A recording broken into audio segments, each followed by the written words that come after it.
Hello and welcome to another edition of CJP Video Podcasts. My name is David Miller, Director of Programs and Safety Education, and today we're going to present the second in our installments of CJP Truth or Dare, actual flights taken by fellow pilots. We'll put you in the cockpit to experience what your fellow pilots experience and see how you would react. And remember, we're not here to overly criticize, but to learn. It's not our job to tell you how to fly your airplane, but rather to give you some things to think about when you do. So let's get started.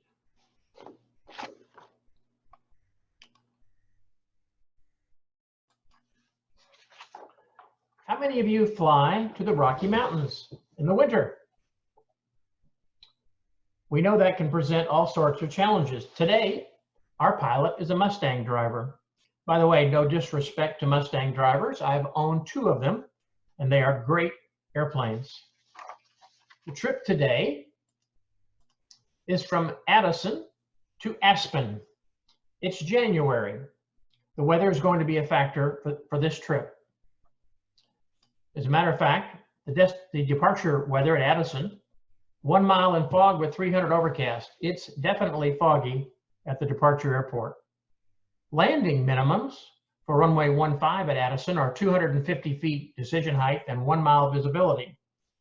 So first off, a question: how many of you are taking off in this weather this morning? We're legal, right? We can take off Part 91 at 00, but are we safe? Before you depart, let's take a minute to talk about takeoff briefings. This morning, Addison is right at landing minimums. Would it be prudent to look for another airport above minimums that we could use for an emergency return? Today, we'll plan to use Dallas Love, 7 miles away. And here's their weather. Winds 160 at 7, 1.5 miles visibility, and light drizzle, 500 overcast. Not much better, but Love Field has extensive approach lighting, much better than Addison. Another idea: have you briefed your flying companion or frequent passengers about what you plan to do in the event of an emergency right after takeoff?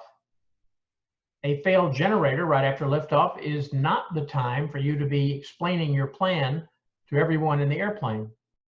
In a later podcast, we'll talk about the use of the lead passenger concept and how this can reduce your workload. But this morning, we're going to Aspen. Here's the current Aspen weather before our departure from Addison. 1 mile, light snow, 1,200 overcast. We are flying into a snowstorm. What are some additional things you'd want to know this morning? Things like, what's the Aspen weather doing this morning and what's the forecast? What are my alternates and what's the weather there? And especially, how much reserve fuel do I have if things go bad? Perhaps that lousy Aspen weather is just a short-term thing. Well, here's the weather on this particular morning.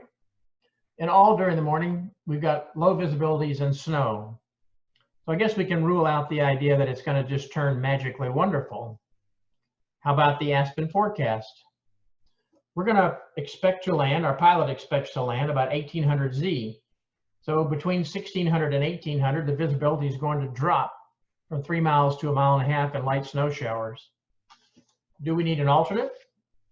Well, we know the rule about 1 hour before and 1 hour after 2000 and 3 miles, right?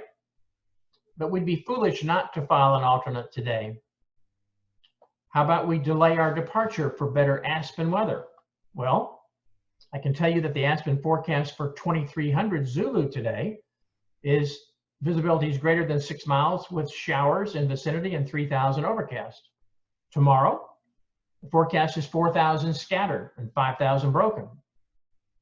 How many of you would just depart later today?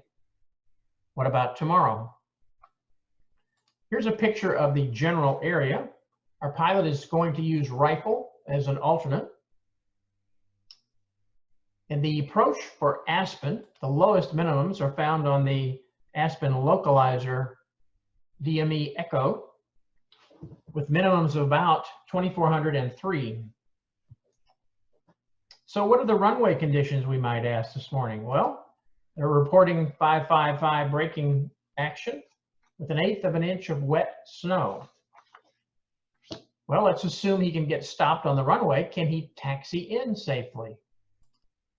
All the taxiways and ramps have 1/8 of an inch of wet snow over compacted snow. Do you remember the Southwest flight into Omaha a year ago that landed on the runway but slid off the taxiway? Well, I forgot to tell you, for those of you who said you were going a few minutes ago, are you still going on this flight? Have you had a change of heart? Oh, I forgot to tell you, the pilot's 16-year-old son is already at Aspen. He's on a ski trip with his school friends, and he's fallen on the slopes and has a serious head injury. Are you going now? Well, this didn't actually happen to our pilot, but the situation I just described made you squirm, didn't it? Most of us have had to fly in a stressful situation like a medical emergency or a funeral. What additional safety measures have you taken? How about a safety pilot? I had a flight over the Christmas holidays to Jackson, Mississippi with a plane load of family to a funeral and weather. And the safety pilot was a no-brainer for me. It's something to think about. But let's go back to our story.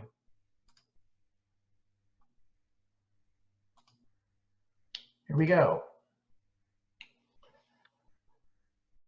Anybody want to know what the weather is actually doing in Aspen? Well, let's look.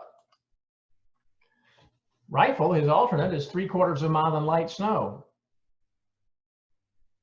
Alamosa, 4 miles, 300 overcast. And Eagle, a nearby airport, 6 miles with light snow. With full fuel, his planning indicates that he can shoot the approach at Aspen, divert to Rifle, and land with 600 pounds of fuel. Here is his actual flight aware shot on the flight at flight level 400, where he has about a 60-knot headwind. The Aspen weather has improved a little bit at this point, but it's still below minimums, 900 overcast. Now he makes a great decision. He decides to divert to Rifle. Look on this screenshot. You can see he's changed his destination to Rifle. So how's the Rifle weather? 3 miles, 900 overcast. Here's the instrument approach into Rifle with the lowest minimums. It's the GPS X-ray runway 26 with a decision altitude of 763 and 2 1/4 miles visibility. He descends into Rifle. Here he is on the descent at 14,400 feet. Wonder how the weather's doing. Well, it's now 1.5 miles, 900 overcast. And that is below our minimums of 2 1/4 miles visibility. Rifle is a single runway airport. It is non-towered. Plowing is in progress. As a matter of fact, in the 30 minutes prior to his approach, no other aircraft have attempted the approach. He begins the approach. The weather remains below visibility minimums. By the way, if we were Part 135, could we even begin the approach? Anyone ever break out and see the snowplow on the runway? Here's a picture of the beach jet we've talked about before that collided with the snowplow at Telluride. The plow won. The beach jet never even used Unicom to announce his intentions or inquire about the runway information.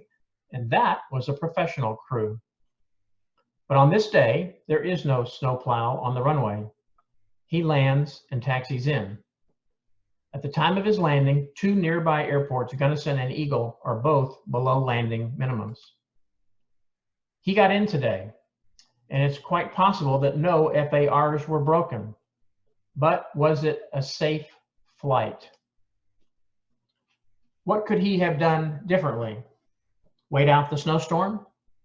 Land en route in better weather and be fat on fuel when he got to the destination? We all try to mitigate risk on every flight. Sometimes we do better jobs than others. Once in a while, it can bite us.